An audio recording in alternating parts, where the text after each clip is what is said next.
Hi, welcome to movie review.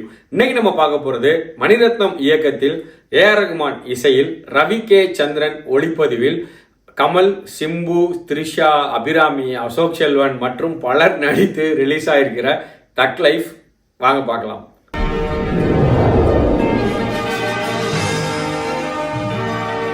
தக் life படத்தோட title வச்சே உங்களுக்கு தெரியும். இது வந்து ஒரு தக்கோட லைஃப் அப்படிதான் சொல்லி நம்மளை வந்து இவ்வளோ நாள் வந்து இன்டர்வியூலாம் கொடுத்து ஏமாத்திட்டு இருந்தாங்க.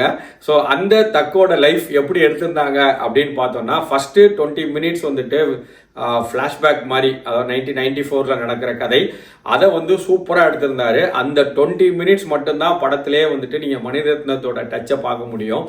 அதுக்கப்புறம் பார்த்தீங்கன்னா கரண்ட் காலகட்டத்துக்கு வந்து அதில் வந்து என்ன சொல்றது, அப்படியே போகும். அதாவது அந்த ஃபர்ஸ்ட் 20 மினிட்ஸ் காட்டினதுக்கும் இதுக்கும் சம்மந்தமே இல்லாமல் இது ஒரு தக்கோட பர்சனல் லைஃப் அப்படிங்கிற மாதிரி கொண்டு போய் அவருக்கும் அவர் பொண்டாட்டிக்கும் இடையில இருக்கிற அந்த ஒரு பாண்டிங் எப்படி இருக்கு, அவருக்கும் அவரோட பையன், தத்தெடுத்த பையனே வச்சுக்கோங்க, அவருக்கும் வந்துட்டு பாண்டிங் எப்படி இருக்கு, அப்புறம் வந்துட்டு அவர் எப்படி கேங்கை வந்து எப்படி மெயின்டைன் பண்றாரு, அப்புறம் அவருக்குன்னு ஒரு எக்ஸ்ட்ரா ஃபிட்டிங் ஒன்று இருக்கும்.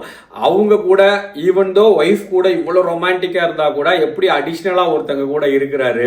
இந்த மாதிரி நிறைய வந்து அவரோட பர்சனல் லைஃபையே கொண்டு போயிருந்தாங்க இல்லையா, கேங்ஸ்டர் லைஃப் அப்படிங்கிறதே இல்லை. ஆனால் வந்துட்டு இதில் ஒரே ஒரு அட்வான்டேஜ் என்னன்னா, ஃபர்ஸ்ட் ஹாஃப்ல வந்துட்டு உங்களுக்கு அந்த ஸ்டேஜ் வந்து செட் பண்ணியிருந்தாங்க. ஒவ்வொரு இதுக்கும் வந்துட்டு ஓகே இதுக்கப்புறம் இதுங்கிற மாதிரி ஒரு ஸ்டேஜ் செட் பண்ணி இன்ட்ரோல் பிளாக் வந்து சூப்பராக இருந்துச்சு. அதுவும் வந்து எஸ்டிஆர் சொல்கிற அந்த டைலாக்கோட வந்து ஒரு இன்ட்ரோல் போர்ஷன் போட்டது வந்து அந்த ஒரு ஃபர்ஸ்ட் 20 நிமிஷம், இன்ட்ரோல் பிளாக் ஒரு 10 நிமிஷம், அதோட வந்துட்டு ஃபர்ஸ்ட் ஹாஃப் வந்துட்டு நல்லாவே முடிச்சு, அதாவது ஃபர்ஸ்ட் ஹாஃப் முடிக்கிறது நல்லா முடிச்சிருந்தாங்க, அவ்வளோதான்.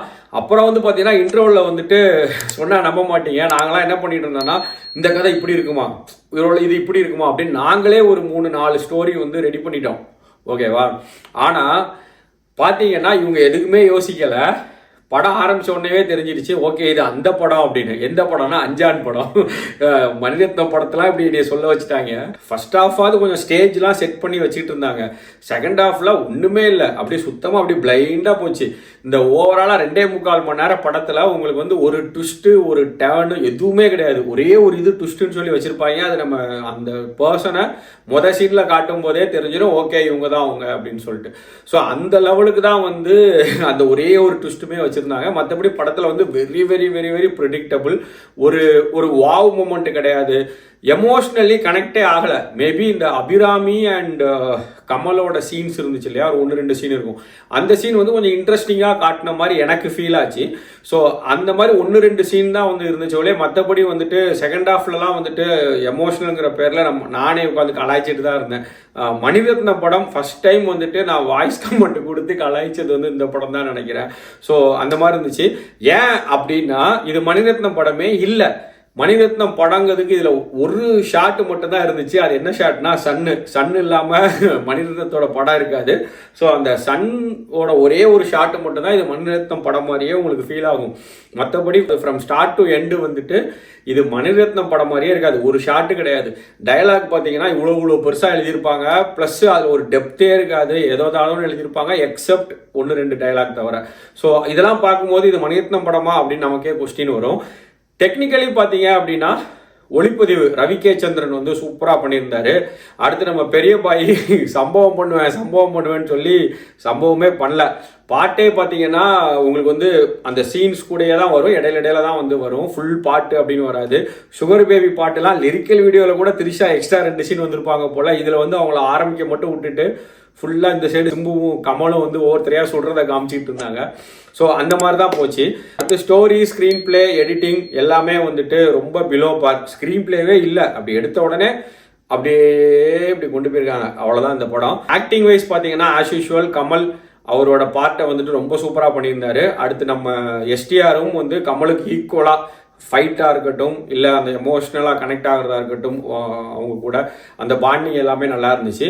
அவங்க 2 பேருக்கு அப்புறம் இந்த படத்தில் நம்ம பேசுகிற மாதிரி ஒரு ஆக்டிங் அப்படின்னா அபிராமி கொஞ்சம் நல்லா பண்ணியிருந்தாங்க. அந்த விருமாண்டியோட இதை வந்து கொண்டு வந்திருந்தாங்க, அந்த ஃபேஸ் எக்ஸ்பிரஷன்ஸு. அப்புறமா அசோக் செல்வன், ஐஸ்வர்யா லட்சுமி, நாசர் எல்லாருமே அவங்கவுங்க பாட்டை அவ்வளோதான், இவங்களுக்கு இதுதான் அப்படிங்கிற மாதிரி பண்ணியிருந்தாங்க. அதுக்கப்புறம் த்ரிஷா திரிஷா வந்துட்டு ஏன் இந்த படத்தை அக்செப்ட் பண்ணாங்கன்னு இப்போ வரைக்கும் தெரியாது. இது வந்து ஒரு அப்படிப்பட்ட ஒரு ரோலு. ஓகே, அவங்க வேஸ்டட் அந்த கேரக்டர், அவ்வளவுதான். மொத்தத்துல இந்த படம் எப்படி இருக்கு அப்படின்னு பாத்தீங்கன்னா, ஒரு below average first half. But சிலவங்களுக்கு வந்துட்டு அந்த ஸ்டேஜிங்லாம் கொஞ்சம் பிடிக்கும் அப்படின்னு நினைச்சீங்கன்னா உங்களுக்கு வந்து ஒரு ஆவரேஜ் ஃபர்ஸ்ட் ஹாஃபா இருக்கும். அண்ட் பிலோ ஆவரேஜ் ஆர் ரொம்ப டல் செகண்ட் ஹாஃப். அது கண்டிப்பா எல்லாருமே அப்படிதான் ஃபீல் பண்ணுவீங்க. ஸோ இதுதான் இந்த படம்.